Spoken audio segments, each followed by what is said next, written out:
Գյումրու ֆոտոն վարժարանում անցկացվեց երկրաշարժի եւ այլ արտակարգ իրավիճակների դեպքերում տարհանում կազմակերպելու ուսումնական վարժանք, որին մասնակցեցին ավելի քան 900 աշակերտներ եւ ամբողջ աշխատակազմը։ Անկախ որ կրթականաշրջանում են սովորում, բոլոր տարիքային խմբերին անհրաժեշտ է այս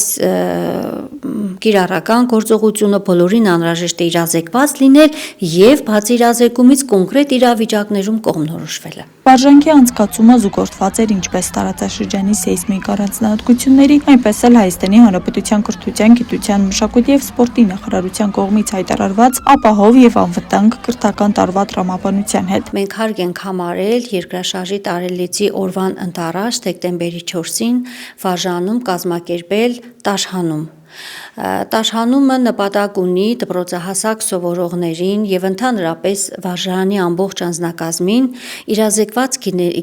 լինելու արտակարգ իրավիճակներում շենքային պայմանների որ հատվածներից օգտվել, ինչպես դուրս գալ, որոնք են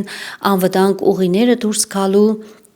որտեղ հավաքվել, ինչ պայմաններ ապահովել, որ դրանք լինեն անվտանգ։ Վարժարանի զինղեկը, որը համակարգել էր գործընթացը, առանձնահատուկ ընդգծեց երեխաների իրազեկվածության դերն ու սխալների հայտնաբերման անհրաժեշտությունը։ Ասում են, ով իրազեկված է, նա պաշտպանված է։ Այս այդ բանում էր կարելի է վարժանքը, որ երեխաները գիտենան իրանց տեղը, մանկավարժները գիտենան յուրաքանչյուր իր պարտականությունը։ Սա առաջին նման ծավալով վարժանքն է այս ուսումնական տարում, բայց անպայման շարունակական բնույթ է կրելու։ Մեկ էլ այդ վարժանք կանենք, որտեղ թե պետք է նենք բաց սպարում, հետո էլ նորից տարահանում, որտեղ թե մեր երեխաները լինեն իրազեկված։ Որտեղ 10 հոգի չէ, 20 հոգի չէ, 800 հոգուց 1000 հոգուց ավել երեխա կա սովորող։ Եվ պետք է բոլորի համար մենք ենք պատասխան տալիս աղետների ժամանակ։ Աշակերտները կազմակերպված դուրս եկան շենքից, աշխատակազմը գործեց ըստ նախանշված սխեմաների։ Միաժամանակ գրանցվեցին դիտարկումներ հետագա բարելավման համար, ինչը վարժանքի հիմնական նպատակներից մեկն էր։ Աստղիկ Խաչատրյան, Խանով Անիսյան, այսօր։